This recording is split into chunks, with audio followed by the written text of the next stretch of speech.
There we go. Neil, you enjoying that coffee? I am. It's the only way I'm going to make it through this podcast tonight. We're a little backwards. Normally, I'm the one drinking just like water or tea or something, and you're the one with the whiskey. But today, I'm the one with the alcohol. Oh, our newest sponsor, Guinness. Guinness with a shot of American honey, because that's how I like to enjoy it.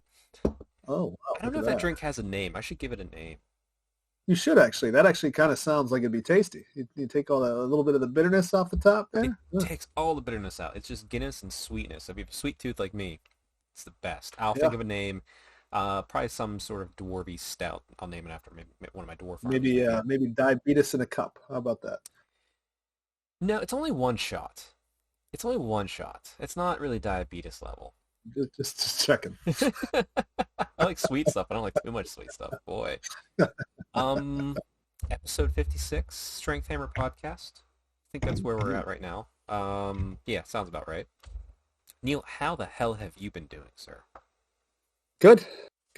I continue to be busy. I had some hobby today, which was outside mulching and putting in flowers. So nice. It was Mother's Day this past weekend, so every Mother's Day I plant flowers for the wife. So I had a day off today, and we worked outside all day for the wife. So there you go. Actually, my Sunday, which as you know was Mother's Day here in the U.S., took the mothers to breakfast, mother and mother-in-law, and the wife. In this house, we count the cats as kids enough to treat the wife. There you go. But I also mulched that day, as well as started the garden. Got a few things planted. Not a lot yet. The farmer's market starts this weekend, so I'll get some of the nice starts I like to get and do a full planting this coming week. Awesome. Yeah. No, it's good. It's good. Tell you what, let's start out with that hobby commitment. We both had commitments last week. Let's make sure we are staying on top of things. We won't do our new commitments till the end of the show, but we'll let everyone at the start of the show see if we kept to our commitments from last show.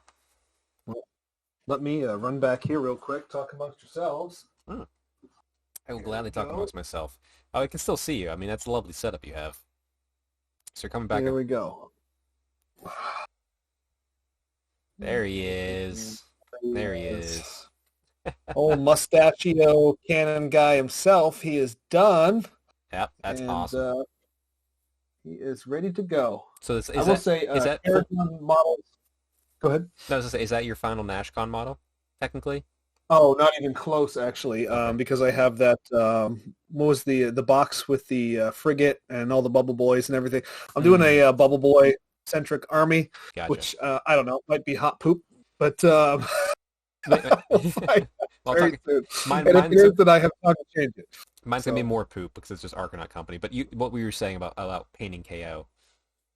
Yeah, it's so simple. I mean, I sprayed this guy. All that silver you saw was done in one spray.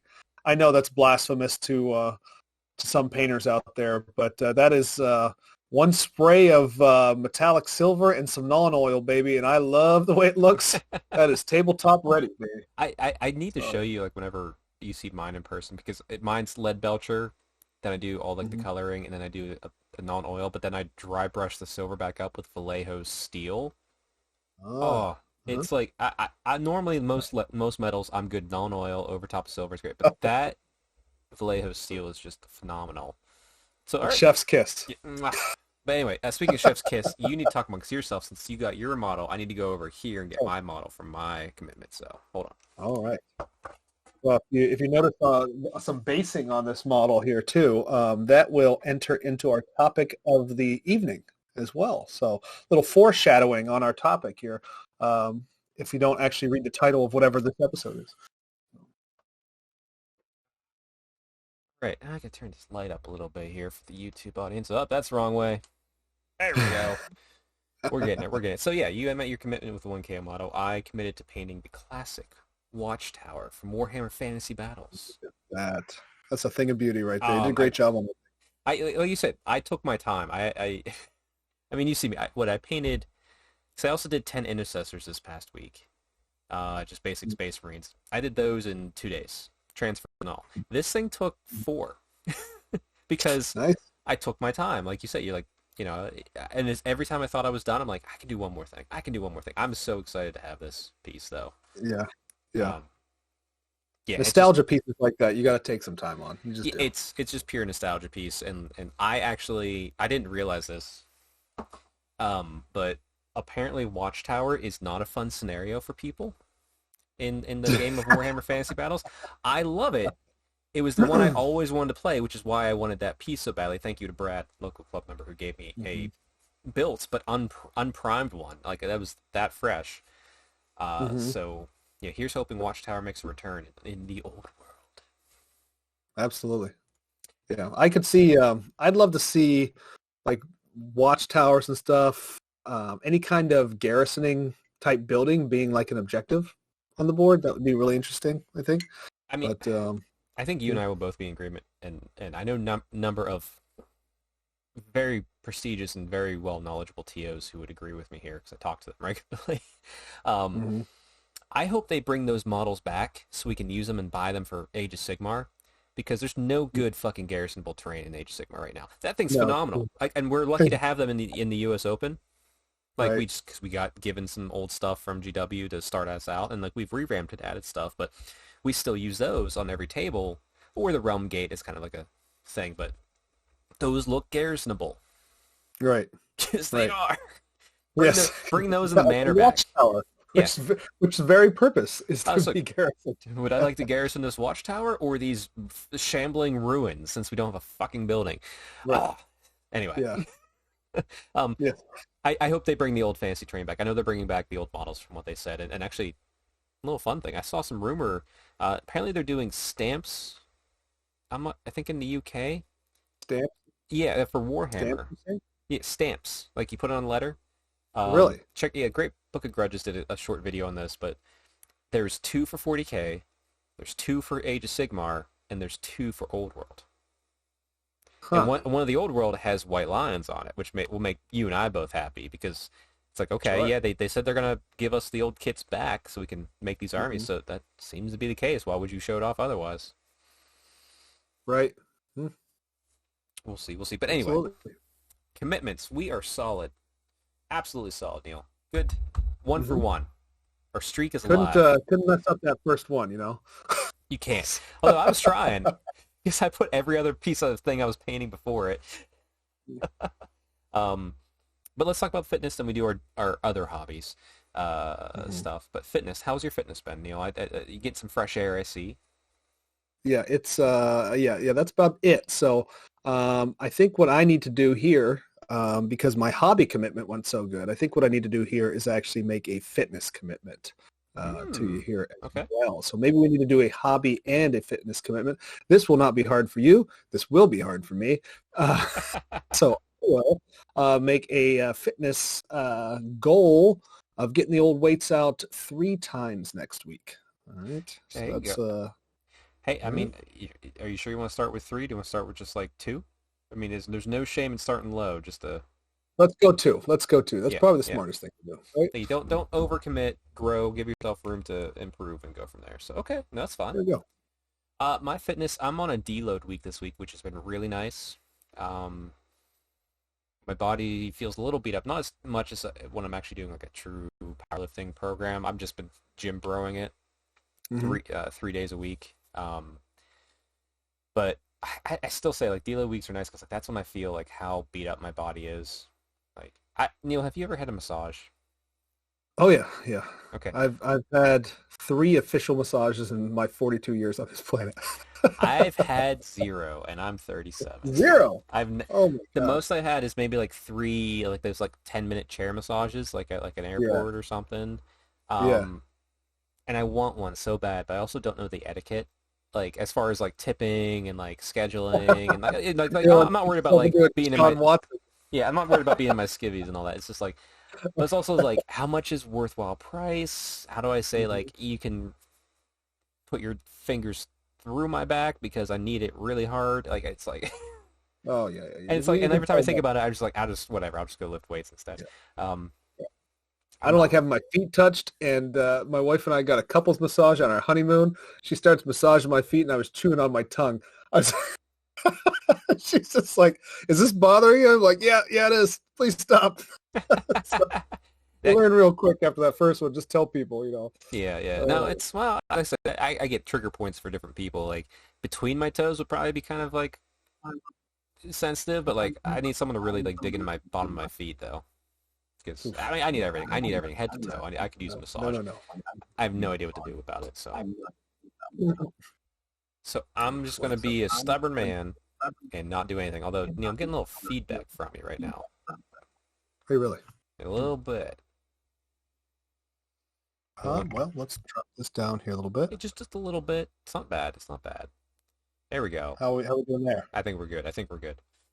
All Now, right. now that massage talk's over. But yeah, I'm just continuing to do 3 days a week. I'm not gonna really stress on changing that until after the Kansas City U.S. Open, so mid-June. But yeah, hobby time. Neil, outside of the commitment, what other hobby you've got going on? That was it. That was it for this week. And Okay. yeah, that. By the way, that model is KO models in general. I forgot because I've built them so long ago that I forgot just how annoying putting the little hoses on.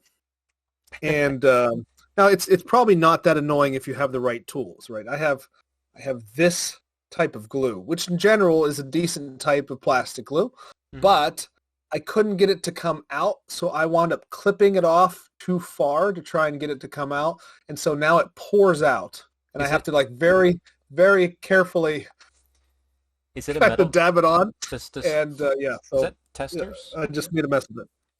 Is that testers plastic glue? Yeah, it is. Does it have a metal tip like the GW? Because I use the GW stuff for my plastic glue. Does it have a metal tip, or is it plastic? No, it does not. Okay. I got a little irritated with. I used to only use GW, but I just got kind of irritated with it because every time I'd go down there, and I know the lighter trick to try and burn open the hole and everything. I've done that, and at one point I just could not get plastic. I knew it was in there. I'm like, God damn it! I know there's plastic glue in here. Yeah, I couldn't get it to come out, so I was just like, you know what? I'm done with this for a little while. But this hasn't worked out much better here for me. So probably going back to the overly expensive GW. Fair. Yeah, at least it lasts a long time. But yeah, I use the GW, but because I was going to mention the lighter trick, but you're already aware of that. It doesn't work if you have a plastic tip, though, I imagine. No. Maybe I might be able to find a smaller plastic tip out there. I don't know. We'll see. I got so much crap in that hoarder side of my hobby room basement. Who knows what's amongst the piles? Mystery. There might be plastic glue. Actually, next time I see you, just let me know. I have cases of GW plastic glue. Do you? Yes. For all that crap, yeah, I can imagine. Every time I do something for GW, they send plastic glue, obviously, and like pair of snips, and it's all good. But they can't just send like 2 things of plastic glue. They have to send the entire case, which is like So everyone around me is usually getting lots of plastic glue. So I'll give you some next time I see you. Yeah, my snips recently did one of these here, which is no bueno. Oh well, you just need to come out because I literally have a new pair over there unopened, and I have a new pair on my desk I haven't used yet. Because my prior pair is still good. Yeah. I'll have to come to see you and pay the Pennsylvania Turnpike prices, which should make it cheaper than that's true. Buying the actual thing myself. Yeah. Yeah, that's never mind. Maybe I'll mail them to you. That'd be cheapest. All right. Well, my hobby from the last week. I'm not sure if I mentioned it last time, but I painted up a repulsor executioner battle tank for my Dark Angel army. We did mention that last week. Okay. Yeah. Couldn't remember. It was like right at the same day. Yeah. Great model. Double dipping. Love it. So last Friday, I went out to our good friend, if you remember the old podcast with all of us on, Brush for Hire, Sean McGaffey. Yeah. Went to go visit him because I haven't seen him in years, which is weird to say. I mean, like, yeah, the COVID lockdown, but then, like, he got busy and I was busy, and it's like, hey, we live so close and we don't see each other, but we talk. So it's like, all right, I work remote. I'm just going to come out, and my Fridays are slow. So I went out, hung out with him on stream all day.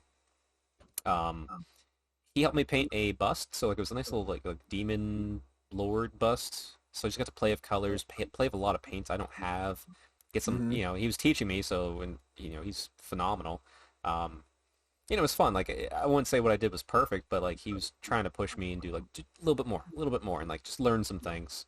So the bust, it's back here, right here, actually. Yep, you can see like the little Uh-huh. silhouette of him there, a little blue head. Um, he's not done, but he's good. So next time I Yeah, go look that. out, I might take him to do more effort and try some stuff on him. Mhm. Look good.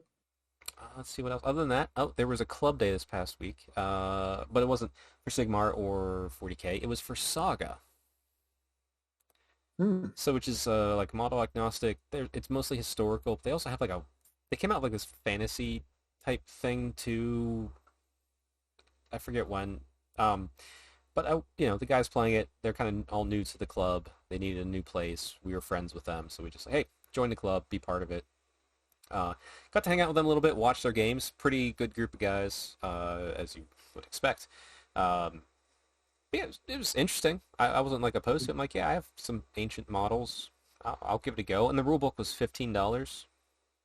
Yeah. So I was like, yeah, whatever. I'll spend $15 and give the game a go a few times. I can get my money's worth out of that. So we'll see how that goes. That's not going to Right. be like a huge deep dive for me, but just kind of like a curiosity. Yeah. And like I said, got some kill team games in at the weekly barn club, and then painted up 10 intercessors for my Dark Angels army. So that's been my hobby. And then working on the Tirathi Invitational pack. Oh yeah. Are you releasing what it's going to be, or you waiting on that? I will announce here. I'm not going to announce everything because I need to talk to a bunch of people for invites. Um, Hmm. but we're going to do a Mordheim Invitational because at the barn we're going to have oh, 3 6x4 tables.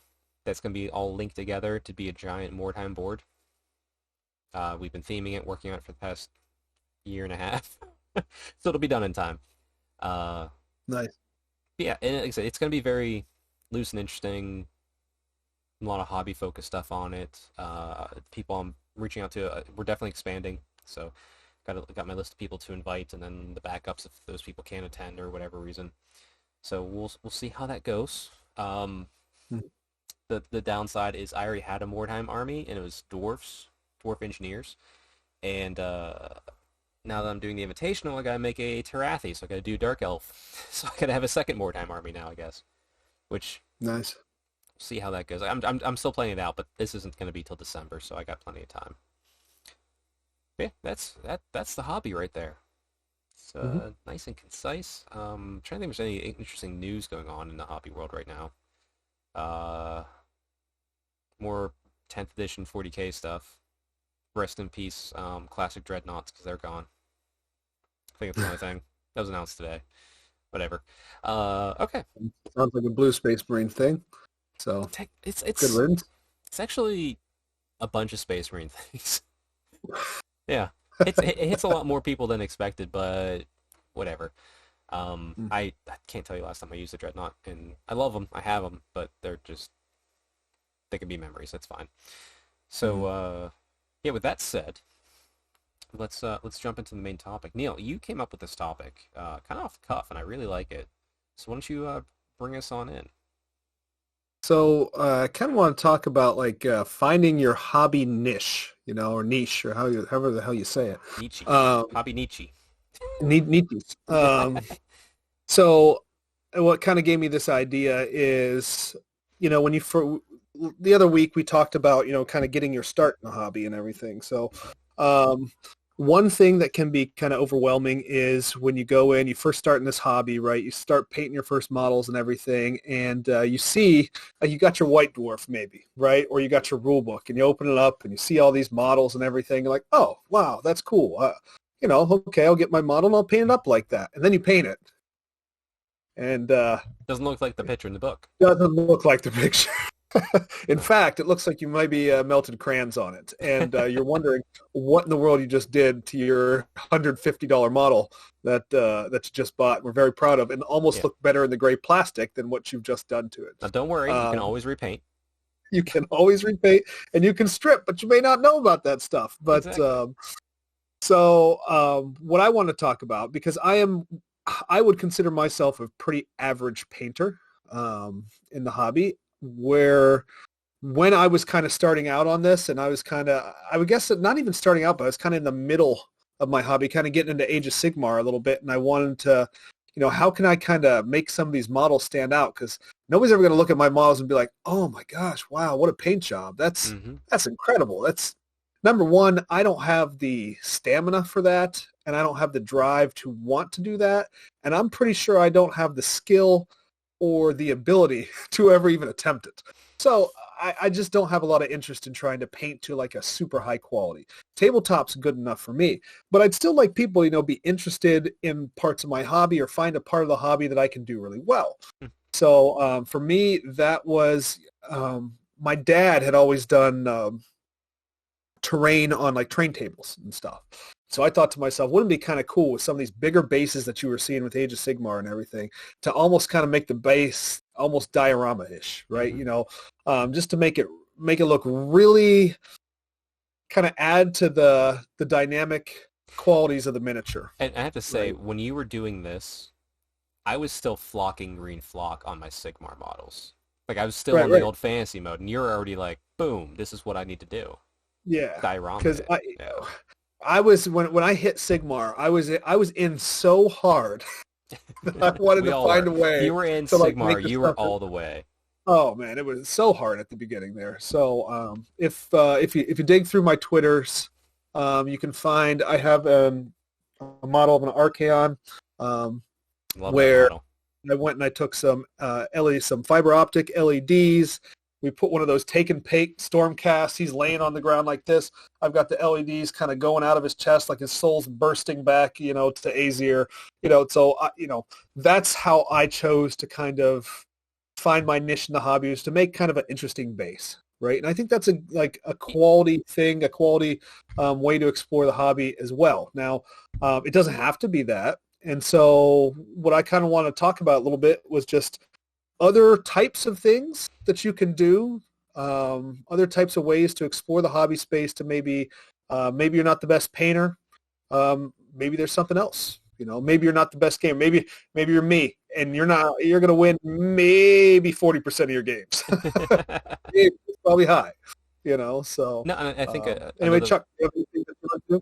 Yeah, another way to approach the thought process of this, it's kind of like, which skill set do you want to develop because it's the skill set you enjoy most? Painting, gaming, like you crafting, for lack of a better term, I think possibly, or probably a better term, storytelling. You want to tell a story with your model's base, right? Which, and storytelling can be kind of all-encompassing, but no, I definitely feel that like I'm not.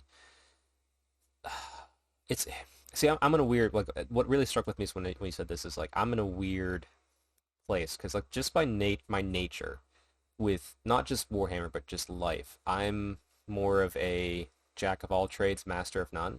Like, I've painted an army that got a Best Painted award. I've won an event, like, that was a fairly large event.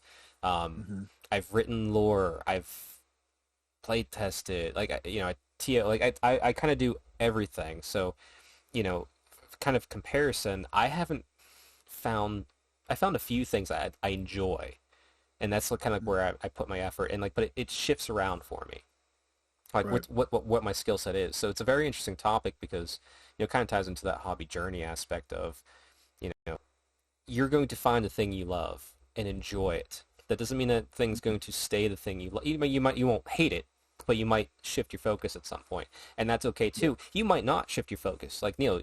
I mean, I look back there, your tables. I know it's down below, but your giant mountain table.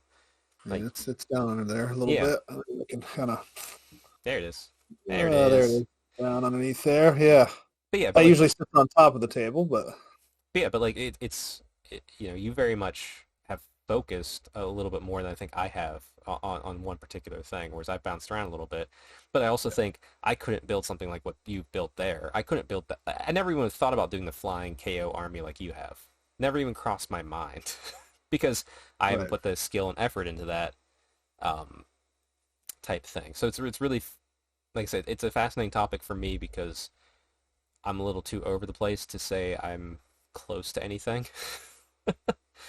As far outside of writing lore about a pop star turned into a Warhammer character. I guess that's my niche. I mean, that's a hobby niche too, is writing lore for your army, Yeah. right? So, that's leading more into like the narrative aspects of gaming and everything. But certainly, if that's something that you're going to do and you're going to continue to do and continue to like grow the story for your character, I think that's absolutely another niche that you can, you know, follow along through the hobby journey. So, Yeah, for sure. And I look at you too, and you take your love of that diorama building, that storytelling for the bases, and then I look at the events you've run. So you were a TO, and you wouldn't have. Most people would go like, "Oh, a TO wouldn't be much of a storyteller." Well, absolutely, because you can do narrative events.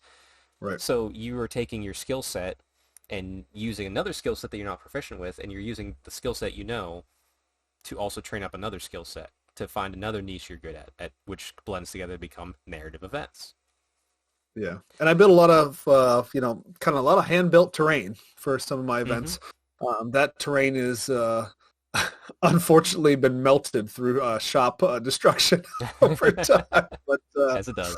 so I don't know how much of that we'll be seeing into the future. But for those events, they were good enough, And Mm-hmm. that's again, that's what I was trying to do, is to try and build something to tell the story and kind of, give you that immersion into the table. So with the way I Yeah, kind of build and I think what would be a good thing to do is maybe if we try and list out the type of niches we see from where we're at in our hobby journey, yeah. and we can just kind of like ad-lib this. So like obviously the first and foremost, let's say physical storytelling. Let's define it as that. So what you're doing through Hmm. models, basing an army, or a table of terrain, you're telling a story of a battle.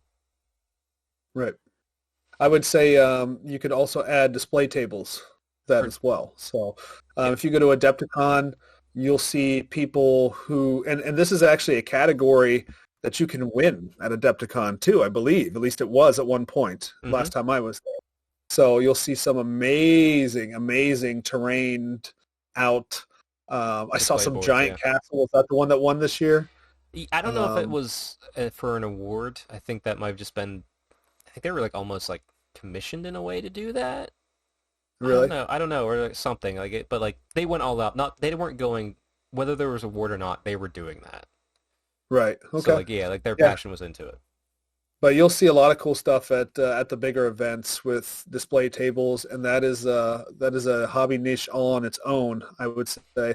But still into that storytelling, because that's what you're doing with terrain, right? You're trying to Hmm. set a scene, and a scene describes a narrative, right? So, Yeah, absolutely. And then the flip side of that, I would say, would be more of a written storytelling or tabletop storytelling. So, I guess I will fall under that personally because, like, I have my Terathi and I write lore for every army. And obviously, Terathi goes deeper. I write army almost per event with her and the Daughters Kane army. But, writing lore, whether you share it or not, or even like how you play a game on the table or doing a narrative game. That might be the niche you want to play into of I don't care about winning or losing. I want to tell a story each time I play. right. Or, I want to put an army out here that looks so cool that it grabs somebody's attention. Maybe it wins, maybe it doesn't, right? I mean, I've got an army of boats back there, Hmm. and they're all at different heights and everything else. And the whole purpose of the army is so that when I play against another person, they think, wow, that looks pretty cool. And then they win. And so it doesn't work.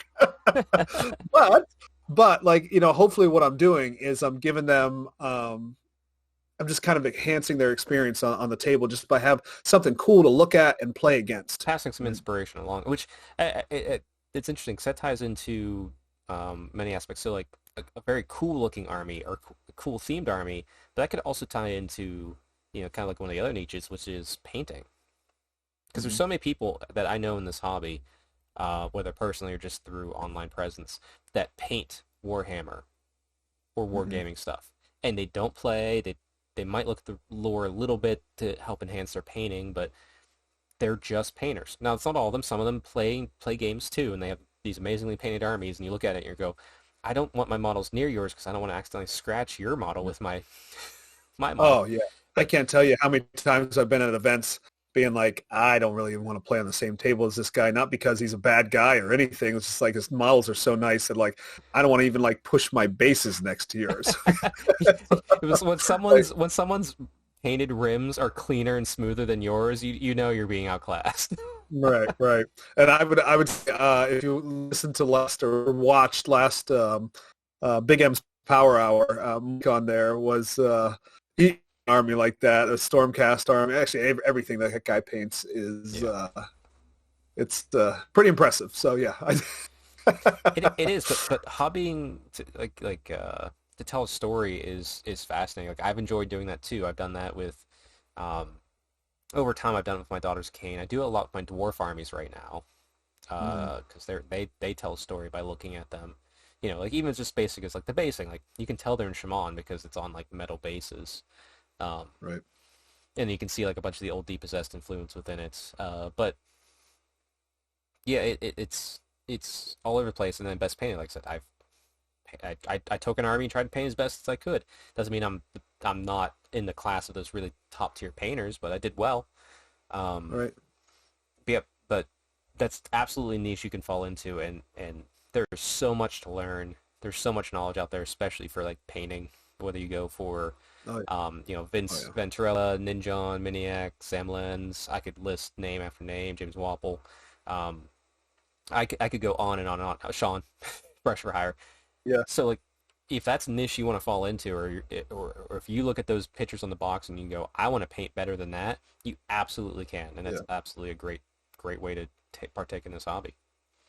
Yeah. And if you want to go that route and that's something you're interested in, that's a journey that I don't know that journey ever stops, right? That's I don't think that's so. like almost like the playing aspect, right? You're always trying to get better at the game. As far as painting goes, I would, you see guys like Vince and stuff, and they're constantly, striving to try this technique, try that technique, do Yeah. this a little bit better, while they're painting their models. And so, Yeah, even if right yeah. now, if you're painting and you're doing the slap chop method, Hmm. that's a great place to start Hmm. expanding upon. So it doesn't matter where you're at, there's always room to improve. Right. I guess that does lead us to the next obvious one, which is competitive gaming. Being Hmm. a powerhouse on the table, walking up and never feeling like you can like I don't want to say because I don't get the feeling that that all the higher competitive people walk up to a table assuming they can win, but I think they walk up knowing that they have a chance to win based upon their skill set, as opposed to Hmm. you know Neil. Sometimes you and I will go up to a table and we look at the army across from us and it's like, well, shit. Yeah. Well, I would say, they expect to win, right? They may Yes. not. They may Yeah. not. But they're there expecting to win because they prepared for it and they've trained for it and they've practiced for it and all the rest of it. Yeah, So and when you get to that yeah, level with the confidence, it doesn't matter what your opponent has. You know how to right, deal with any tool in anyone's army based upon your tools in your army. So, absolutely, yeah. but yeah, that and that's it's I guess the downside of that is if you just want to be competitive and put models on the table. Now, if you're doing that locally, sure, grab whatever models, put them on the table. Eventually, you're gonna become a big fish in a little pond, Hmm. and you're gonna have to start painting your models, even if you weren't already, and maybe you have to pick up some new paint scheme. You have to blend in a little bit of that other niche to get Right. the paint score you need to place in the event the way you want. So, that's Go it's find brush for hire. brush for hire, painting your Brush for hire.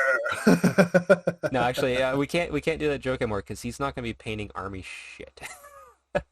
He's doing like high end pieces now. Like that's what he loves to do, and that's what people are needing more. So I Right. might he's doing that more than army. So Brush for Hire will not paint your army, but he'll paint your other shit better. He will paint your centerpiece. Yeah, see, I actually, yeah, that's perfect. That's right up his alley. Uh, trying to think, and you could even go as far as a niche of I guess this is one that definitely falls up both of our alleys is community organizing. Hmm.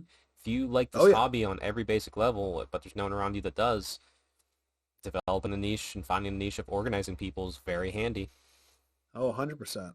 It's a job unto itself, believe you me. Yes. Yeah. Yes, it is quite a hobby journey in itself. So, yeah, you can take that so many different ways, and it seems like once you start, there's no shortage of requests for you to keep going.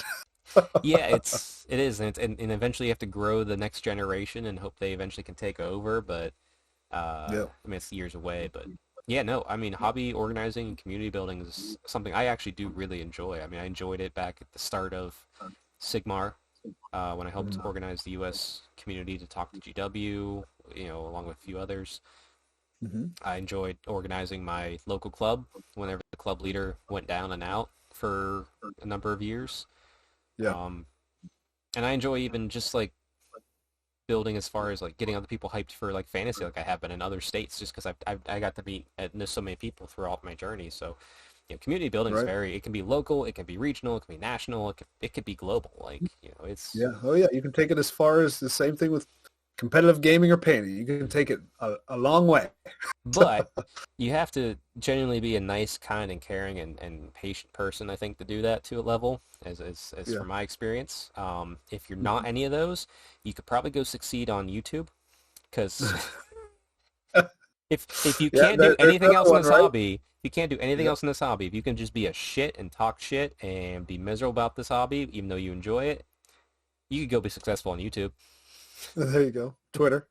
Twitter, yeah. That's why we're not successful on YouTube right now, Neil, because we're just happy. That's right. We We actually, start yelling about all the stuff we hate. Um, ah, I hate negative YouTubers. I don't hate fair critiques, and I don't hate yeah. negative reviews. I hate the people Yeah. that you look at their stuff and you're just like, Yeah. just go fucking die in Clickbait a stuff. hole. Yeah. Yeah. Yeah. Clickbait stuff. Yeah. No, see, I You're don't even lament clickbait. It's a little bit of rabbit hole we're going to. I don't lament clickbait because that's what the algorithm is forcing them to do. yeah. But when their videos clickbaity and negative, and you go into it and it's just negative, it's like, well, I hope you find the nearest well and fall into it, because I don't want to. And it's like, don't yeah. recommend this ever again, because I don't care about Yeah. those type of people. And they're Come on, at least give me the shit sandwich where you yeah, wrap the good, negative bad. and good positives. Well, see, that's what a lot of like good critiques will do. Like, negative critiques are perfectly fine. They need to be out Yeah, there to hold things accountable and get improvement. 100%. Yeah. Anyway, Yeah. but yeah, niche. You can be a shithead on Twitter. Go for it. I would say converting is another one, right? Ooh, the So kit bashing. It's um, so fun.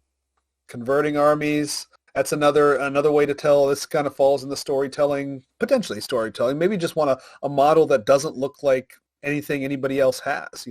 Yeah. Whether it's you're just kind of putting stuff together, just a head swap or something like that to like full blown your green stuff in.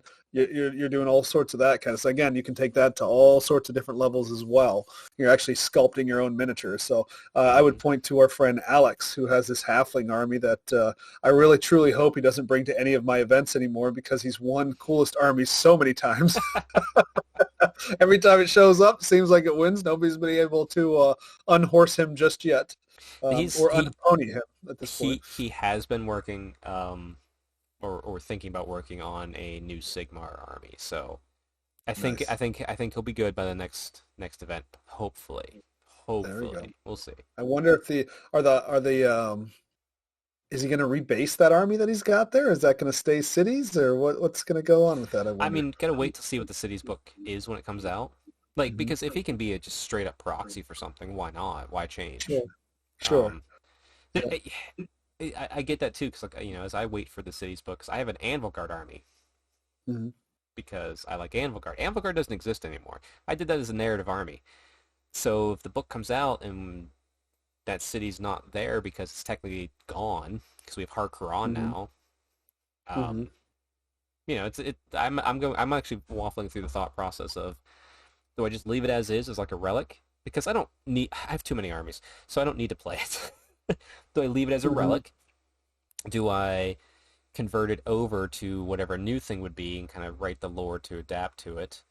Or do I just take those models and disperse them back out across my other armies, be it in Fantasy or Sigmar? I'm Mhm. same boat. I'm not opposed to any of those. I just can't decide that till the book Yeah. comes out. Yeah, I wonder how that'll go, because you may see a lot of that kind of stuff reemerging onto the eBays.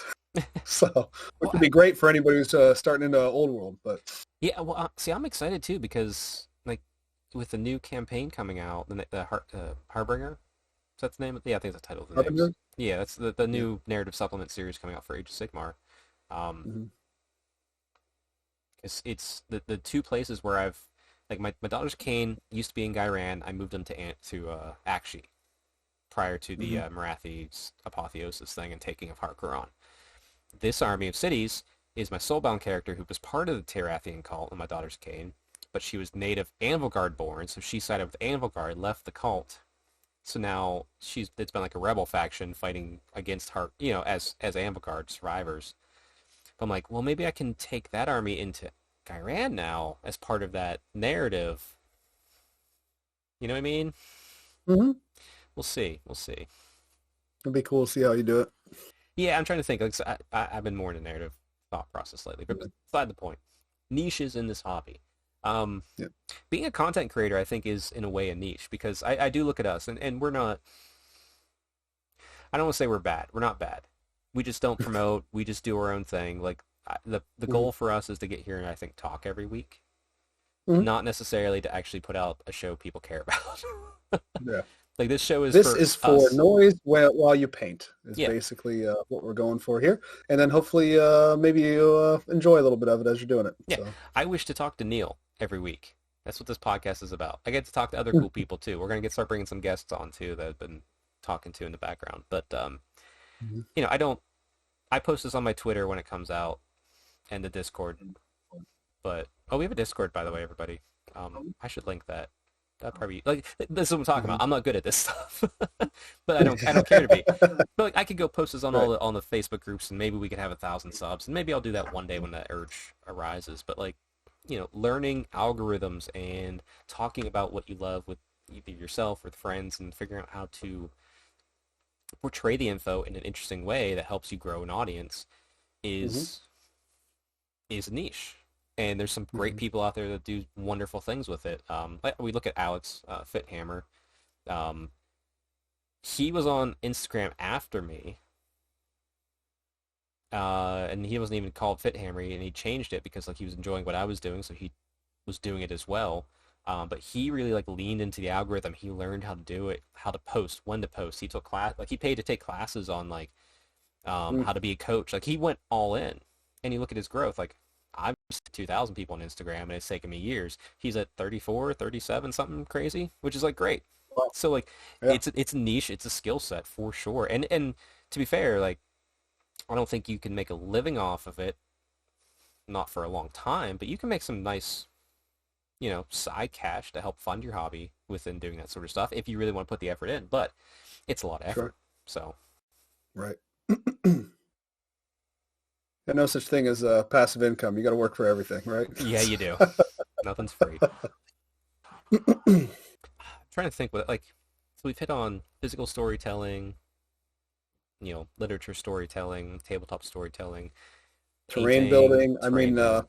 if you look at like a guy like Oh, Anthony Anthony Polcastro, Polcastro. Oh my right? goodness. I mean, he's supplied half the terrain for many, many, many different tournaments. It seems like, So get that 3D printer out and that filament printer and just go nuts on the terrain and stuff. So that's definitely a niche of the hobby as well that can't be overlooked because a beautiful table is just only ever helps immerse you into the game. So um, yeah, definitely a thing you can do there too.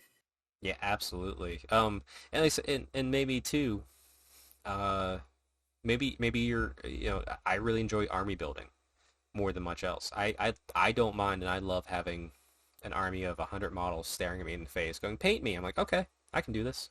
I know some people Yeah. don't, but maybe your niche is you like to paint armies often and quickly. Right. Maybe your That niche could be is and that could push you into commission painting, right? Because right now I've got a couple commissions as well sitting back there from my friend John. So I need to get started on those because it's been too long already. Which I hope he wasn't expecting those fast. But that's definitely like if you're somebody who can churn out models fast and you want to again make extra money so that you can just invest that right back into your hobby. Now, of course, you wind up painting a lot of other people's stuff, but if that's your niche and that's what you like and you can turn it out quick, why not? yeah, yeah. I So, mean, as long as you don't mind painting stuff that you might not be interested in painting, mhm. because that's always the worst part. It's like I can paint very quickly, but I'm not as interested in commission painting because I just want to paint what I want to paint. And I doubt everyone in the world wants me to paint them a Daughters of Cain army. Yeah, yeah. So, That's a tough one for me too. That is definitely not my niche because, yeah, I kind of want to work on my own stuff, right? And every time I start working on somebody else's, I'm like, and let's also be fair too whenever we're looking at this because um, there's different game systems out there. There's Warhammer. Even we just talked about the Warhammer sphere. Mhm. 40k, Sigmar, Old World, Warcry, Underworld, Kill Team, Necromunda, all that. So you can slot any of these niches into any of those games, or any game that you prefer. Absolutely. So Hmm. and it helps you also give a chance to like try other things if you ever want to as well. Try other games. Like there's nothing wrong with trying other games. I like Warhammer the best. That's why I only play Warhammer. I'll try things on occasion, except for Conquest. But that's more of a bit now than anything else, just to spite Matt. Like You're right. I have nothing against Conquest. It's lore seems great, company seems great, models are cool. Right. Now it's just to spite Matt. But we So like to burn Matt's ass is what we like to do around exactly, here. So, exactly. I think he's gonna be really upset if he listens to this and goes, "Chuck's gonna try Saga before he tries Conquest." I'm like, yeah. I'm trying to think what else. I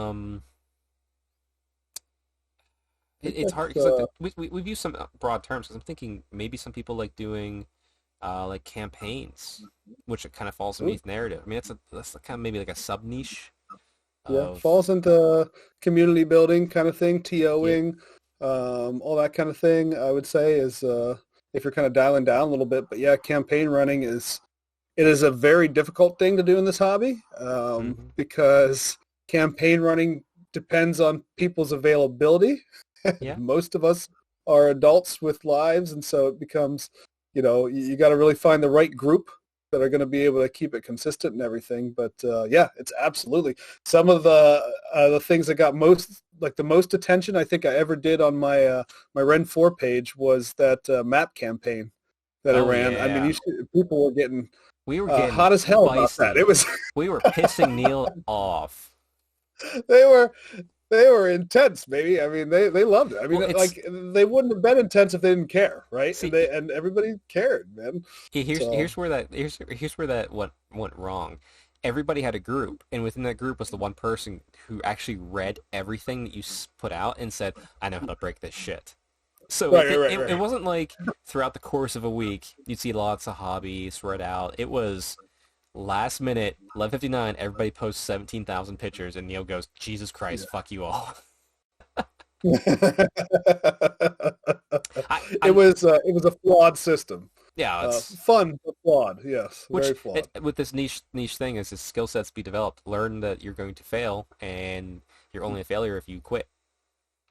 If Right. you fail and learn and keep going and improve, you're better off. But I'm Mhm. interested in trying to be able to do a narrative like map campaign. I have the old hexes over there that I got off of Mm. a good friend that when he got out of the hobby back during it was actually pre end times. His life was changing, married, kids, and all that sort of stuff.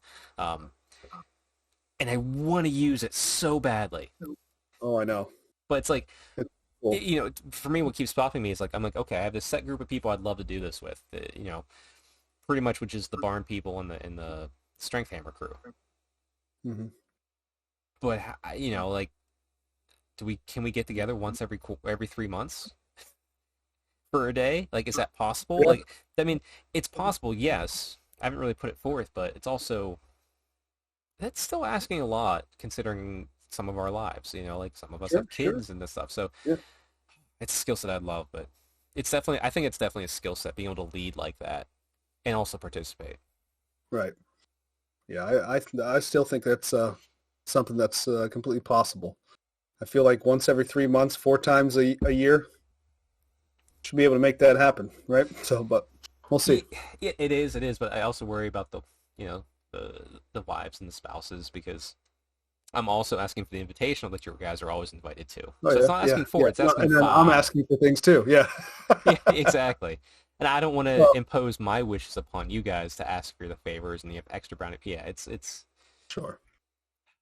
we'll see. I want to I do tell it. you what, though, I've always wanted to do that Mighty Empires crap. So that's been Mm. on. I didn't put that on my hobby bucket list, but man, that now that we talk about it, that's definitely on there for me. So Yeah. if you need more of those hexes and I can find like something to 3D print more of them, I would do so. I So let me know. actually, Mini Wargaming just did a great video. Not Dave. I can't remember the other gentleman's name, even though I met him. It's escaping me. They're doing one for Age of Sigmar, and they 3D printed it. But if you go like look at the video, like they printed a huge amount because it's going to be one of those things that like me and you could sign up to go visit them and play in it, Yeah. like Yeah. for a couple weekends and stuff like that. Um, hmm but there's like a someone they worked with, so they have hexes you can print out 3D print. It's just like it's gorgeous. I'm So going and to sidebar here for a second. We're going to kind of maybe keep going down this path just for a second because it's got me actually, interested and yeah, got me thinking. yeah, we can shift But we can shift off because I think we hit most of the niches we were trying to hit tonight for sure. right, so I would I'd love to see. So one of my problems with the map campaign is it's usually based on who plays who and who wins. Right. Right, it'd be kind of interesting to see what you could do hobby wise, right, or niche wise, to win squares outside of just winning a game, right? Because again, I'm not good, and let's say somebody pick whoever's good in this hobby of playing the game, right? And say they're in the campaign. Before we even start it, they're going to win. They're gonna Right? wolf some yeah. So, Okay. so how do you make it interesting for everybody and make it competitive for everybody by kind of maybe leaning into what other people's niches are in the hobby, right? So maybe you can win a square based on, Painting a painting unit for somebody. some Yeah. kind of painting competition or something like that in the week. Like paint a model for the week. The person who, we all vote on it, can't vote for your own thing. Maybe that guy wins square if that's what he wants to put up for the week or whatever, or a hex, whatever you want to call it. But anyway, lots of things to think about with that too. And you can kind of filter the topic of this show kind of into a map campaign like that too. So Yeah, and actually, the one thing else I would kind of roll into that concept of how I would view to get squares outside of just gaming would be diplomacy. Think of Triumph Mhm. and Treachery. Think of the bars event you ran, which essentially was a Triumph and Treachery style event. Mhm. Hey, I like this piece of land, and maybe it's something that someone else could attack me for, and they could invade me. Like, hey, if you give me this Yeah. piece of land, I'll let you borrow this unit of 10 witch elves for your next game. And my next game, I'll be down it. Your next game, you have an extra 10 witch elves. They don't Yeah. give me bonuses, but it's more models. Like, like to a limit, obviously, not just like you can use my whole army for the next game. Like, no, you can't do that. Oh God, man. Now you got me thinking about for the next bars event, if I just print out a bunch of hexes and then basically assign people to tables based on where they want to move into what hex. Oh God. Well, that's kind of like what Steve Herner does for his events. Is it really? In a way, yeah. Well, That it's damn not Steve, he's always necessarily. ahead of me. Well, it's not. I don't think it's a hex campaign. I think it's like there's the teams and you choose where you want to fight. Because Mhm. he's got the different themed tables, but like I think you could take it to a different level, like pulling the same lever in a different way. Um, Right. Shoot, now I'm interested in figuring that out for you. Yeah. Okay. Things to think about, man. Might start that printer up tonight. Ooh, baby. I will link you the video so you can see the STLs. I don't know how much they cost, but if they're reasonable, I'm happy to go in for some of them if you print me a few. We'll see. Yeah. I could probably spring for all that too. So we'll see. But Look yeah, at you rolling in the bucks now. Jeez, all right. if you get me passionate about something, you know how like if I get interested, I usually dive in with both feet Actually, before I start thinking about it. Actually, that's one more niche I want to talk about because it's a niche I definitely embody fully, which is getting people interested in your shit. And you guys are aware that it happens, that I get excited No, about yeah. something and then I make something happen and then everybody's involved in it. Like for Mhm. Warhammer, like because the joke from Matt was I need to get Chuck interested in Conquest because then you guys will be playing it in 2 weeks, and you're all like, yeah, it's true. Uh-huh. That's why you're resisting. Yes, yes. So No, maybe the niche is being able to coerce your friends to play any game you want, which I guess goes to community building, TOE. coercion and persuasion, right? Got a high skill check on your D&D table. I rolled well on my charisma, I guess. So I'll take that. Anyway, I know this probably isn't a complete list, but I think this is a pretty good list for people to take a look at. And so, just if you're newer to take an idea, or if you're in the hobby and go like, you know what, I've never explored this niche, this skill set. Let me check this out because there's always more to learn. and there's so much information out there that no matter which path you want to take, you can find it. It might take a little digging, Mm-hmm. um, but like if you want painting tutorials, the best painters in the world, find them on YouTube and Instagram. If you want narrative, you can see 2+ Tough, animosity campaigns. Look at old stuff for like Realms at War. Look at my stuff. Look at Neil's stuff. Mm-hmm. Um, gaming, you can look at any of the AOS worlds, like any of the top people from there, people winning events. Was it, Honest Wargamer usually does reviews of events that won. Yeah, like any way you want to go, definitely. And it's not, especially from my perspective, it's not bad to try a little bit of everything. You might, Mm-hmm. especially if you're not finding a way, if you're not mastering something and you're losing passion in it, find another niche, explore that, and you might find the one that you go super hard in and you become a master at it, or you might be like me and just keep waffling around and just kind of do everything to an Yeah. okay standard, but you enjoy that, so there's nothing wrong with Right. that.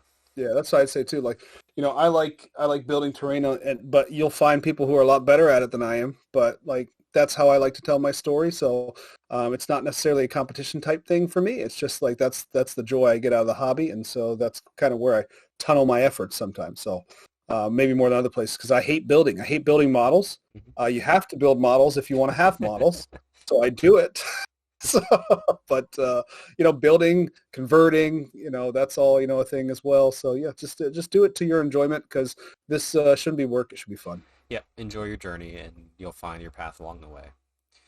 But to start rounding out this show, which I'm kind of happy, because I always come in and like, oh, it's gonna be a short show, it's gonna be a short show, but we're pretty consistent about getting like an hour ish in. I've Hmm. been happy about that. So Yeah. let's talk some hobby commitments though for next week. Let's to round it out. And I apologize, this might go a little longer than you're expecting. Hmm. So I'll let you start before my rambling begins. Well, I have a unit of, I guess they were a Warcry warband, those vampires that I have to commission paint. Oh, is that the new Vampire Samurai?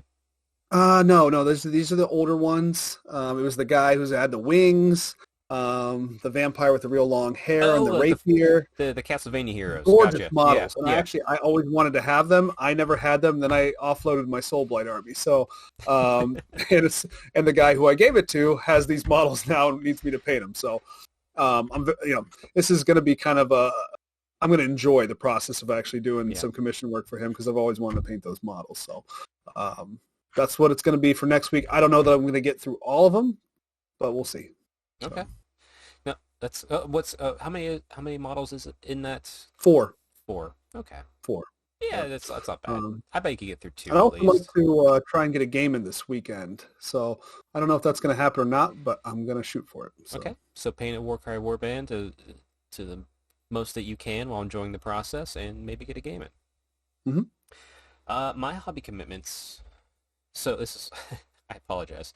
Um, so first and foremost, the first one is going to be to continue to work on the Terrathi Invitational Pack. I would actually like to have it finalized by next week and start getting the invitations out. hmm So that way I can plan for the people who can come and can't come. More importantly, because I don't have a backlog right now. That terrain piece was the last piece I had. I do have a bunch of W stuff to build. You've Like I got said, some Mighty Empires hexes to paint. no, they're already painted. Are they really? Yeah, I don't have a backlog. I don't have a backlog. I hate you so much. I know you do. um, so and here's the thing, because I have to get my car inspected, do a bunch of other stuff, and start working on a vacation. So I don't want to just go out and buy models just to paint them. That Mm-hmm. especially models I don't need or don't know that I might not need. So I'm like, okay, well, what can I do for my hobby time to that's still hobby, that's not just painting and building painting models. It's like the pack, that stuff's fine, but I keep looking back to Old World, or looking towards Old World. Back to the Future. Yeah, I. So here's where my dilemma lies, because every time, like Terathi, she's always been a dark elf because she was born as a daughter's Cain. I took her back to the dark elf with the 8th edition fantasy army, put her in there as a death hag. But the more I explore lore for Old World, which I knew it well to begin with, but I'm rediscovering it, like learning those details, those small details. Like I know the overarching elf story for every elf, but then you learn those details as you rediscover, reread, and do all that fun stuff. And the more I see, it's like, well, it's not unlikely that elves kind of switch between sides of some sorts. I'm like, and I love my high elves, and I know I said I was going to do a dark elf army for Old World, but doing a high elf army and figuring out a way to have Terathi be on the side of the high elves at that time period. Obviously, I'm going to leave her as she was a Cainite by the end of it, whether she was infiltrating, Urian Poisonblade, who killed not Ariel or Lariel, but the prior Everqueen.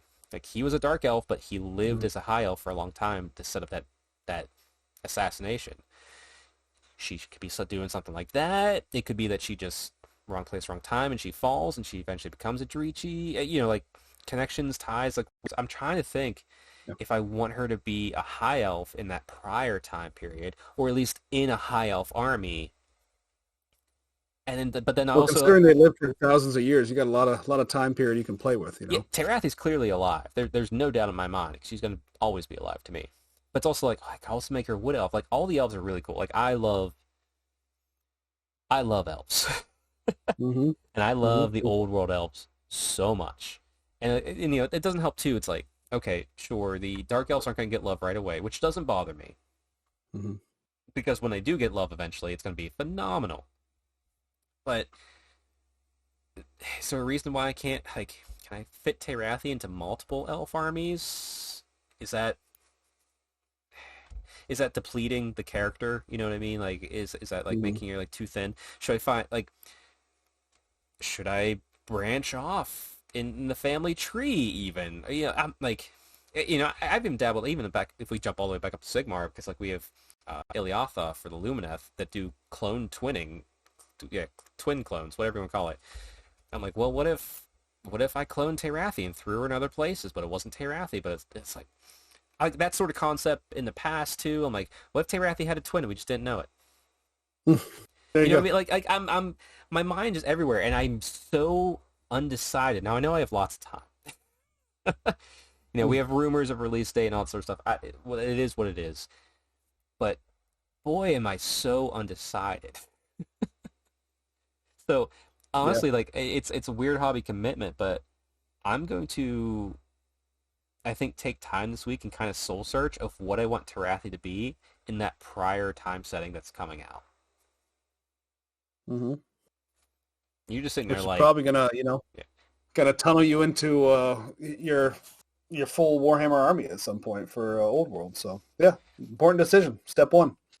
it is. And I thought I had my decision made, but boy, do I not.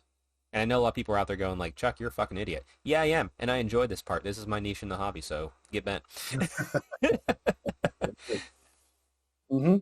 But yeah, so work on my commitments. Work on the Terathi Invitational Pack. Start getting the invites out, even if I don't get them all out, and then do the soul searching for Old World Army that I thought I was done with, but clearly I'm not. Yeah. Sounds good. Sounds like a good wrap up too. It is, and I do look forward to next week. After next week, I think we'll have a bit of a delay because I'll be at Kansas City U.S. Open the week after that, so we'll have a week off, and then the week after that we'll be back. We'll remind everybody next week on that. So we'll think of maybe a longer episode, something next week. If you have a topic of mind that you'd like us to discuss, leave it in the comments. Add us on Twitter. Right. Absolutely. Yeah, Neil, what's your Let us Twitter again? know what you guys want us to ramble about, because I like to talk about Warhammer. So Yeah. let me know. Neil, what's your Twitter again? Or your Instagram? You can find me at Ren4 or at Neil LaRocca. It's I haven't been posting as much, but I am on Twitter, looking at other people's cool stuff. So if you post at me, I will see it. Actually, you know what I'm going to do next time? If you look over to this side of the screen, if you're watching YouTube or Spotify video, you'll see my Twitter and Instagram labeled nicely. And since Neil's up above me, to his side for next show, I'll get his stuff on there and not just be an egotistical prick. It's okay. I'm adjunct on this show. Nah, you're part of it. All right. Until next week, everybody, stay Stormcast strong. Happy hobbying. And Neil, sign us out. See you guys next week. Okay.